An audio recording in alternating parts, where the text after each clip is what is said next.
വെളിച്ചെണ്ണയ്ക്ക് വില ഉയർന്നതോടെ വിപണിയിൽ വ്യാജനമിറങ്ങി. ശുദ്ധമായ വെളിച്ചെണ്ണയേക്കാൾ 60% വില കുറച്ചാണ് മായം ചേർത്ത വെളിച്ചെണ്ണ വിൽക്കുന്നത്. ഇത് തടയാൻ അധികൃതർ പരിശോധന ശക്തമാക്കണമെന്നാണ് വെളിച്ചെണ്ണ വ്യാപാരികൾ ആവശ്യപ്പെടുന്നത്. കോഴിക്കോട് പറമ്പിൽ ബസാറിൽ നിന്ന് അഭിജിത്ത് മുഴക്കുന്നിന്റെ റിപ്പോർട്ട്.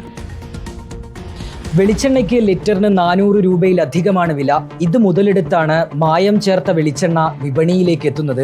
അത് ഉപയോഗിക്കുന്നവരിൽ ഉണ്ടാക്കുന്ന ബുദ്ധിമുട്ട് ചെറുതല്ല, വില കുറവാണ്. പക്ഷേ ആരോഗ്യ പ്രശ്നങ്ങൾ ഈ വ്യാജ വെളിച്ചെണ്ണ, മായം ചേർത്ത വെളിച്ചെണ്ണ ഉപയോഗിക്കുന്നത് മൂലം ഉണ്ടാകുമെന്നുള്ളതാണ് പ്രധാനപ്പെട്ട കാര്യം.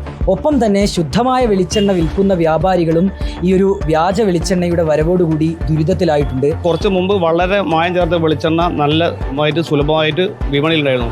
ഇപ്പോഴെന്താ സംഭവം വെച്ചാൽ ഈ നല്ലെണ്ണ ഒക്കെ വിൽക്കുന്ന കമ്പനികൾ ഈ വെളിച്ചെണ്ണയിലേക്ക് വന്നിട്ടുണ്ട്.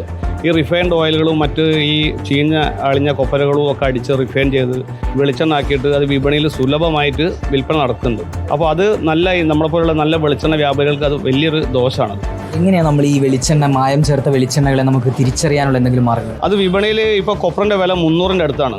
അപ്പോൾ ഈ 300-ൻ്റെ ചോട 260, 270 ഒക്കെ ആയിട്ട് വിപണിയിൽ വെളിച്ചെണ്ണ കിട്ടുന്നുണ്ട്. അപ്പോൾ അതെന്തായാലും നമുക്ക് സ്വാഭാവികമായിട്ടും അതിൻ്റെ ആ പാരിറ്റി നോക്കിയാൽ മനസ്സിലാവല്ലോ. കൊപ്രനെക്കാട്ടിലും വെളിച്ചെണ്ണ വില കുറച്ച് കൊടുക്കാൻ കഴിയില്ലല്ലോ. ഒരു കിൻഡൽ കൊപ്ര ആട്ടിയാൽ 63 കിലോ 64 കിലോ ആണ് മാക്സിമം വെളിച്ചെണ്ണ കിട്ടുന്നത്. അപ്പോൾ എന്തായാലും ഈ വിലക്ക് കൊടുക്കാൻ കഴിയില്ല. അതന്നെ നമുക്ക് ഈ വില കുറവ് ഓഫർ എന്ന് പറഞ്ഞാൽ വെളിച്ചെണ്ണക്ക് അത് കേരള വിപണിയെ സംബന്ധിച്ച് ഒരിക്കലും കൊടുക്കാൻ കഴിയില്ല. ഈ വലിയ വലിയ സൂപ്പർ മാർക്കറ്റിലൊക്കെ വിപണിയിൽ ഈ വില കുറഞ്ഞ ഓഫറിന് വെളിച്ചെണ്ണ കൊടുക്കുക എന്ന് പറഞ്ഞാൽ അത് ഒരിക്കലും അസാധ്യമാണ്. തമിഴ്നാട്ടിൽ നിന്നാണോ പ്രധാനമായിട്ട് ഈ മായം കലർന്ന വെളിച്ചെണ്ണകൾ? പുറത്തുനിന്നാണ്. തമിഴ്നാട്, കർണാടക ഒക്കെ വരാൻ ചാൻസ് ഉണ്ട്. പിന്നെ ഇവിടെ തന്നെയുള്ള ഈ വലിയ വലിയ മില്ലുകളുണ്ട്. കേടായ കൊപ്ര മാത്രം കൊണ്ട് ആട്ടിയിട്ട് റിഫൈൻ ചെയ്ത് വെളിച്ചെണ്ണയിൽ മിക്സ് ചെയ്തിട്ട് വിൽക്കുന്നത്.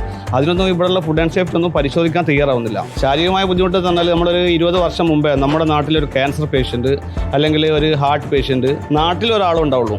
ഇപ്പം നമ്മൾ എടുത്തു നോക്കിയാൽ ഈ അടുത്തടുത്ത വീടുകളിൽ ക്യാൻസർ പേഷ്യൻറ്റ്, കിഡ്നി പേഷ്യൻറ്റ്, അങ്ങനെ ഗുരുതരമായ പ്രശ്നങ്ങൾ. അതിന് ഈ വ്യാജ ഭക്ഷ്യ എണ്ണകൾക്ക് നല്ലൊരു പങ്കുണ്ടെന്നാണ് ഞാൻ മനസ്സിലാക്കുന്നത്. അധികൃതർ കൃത്യമായി ഇടപെട്ടെങ്കിൽ മാത്രമേ ഇങ്ങനെയുള്ള മായം ചേർത്ത വെളിച്ചെണ്ണകൾ വിപണിയിൽ എത്തുന്നത് തടയാനായി കഴിയുകയുള്ളൂ.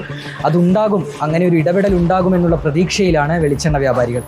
വീഡിയോ ജേർണലിസ്റ്റ് മഹേഷ് കുമാറിനൊപ്പം reporter Abhijith Muzhakkunnu in reporter, Kozhikode.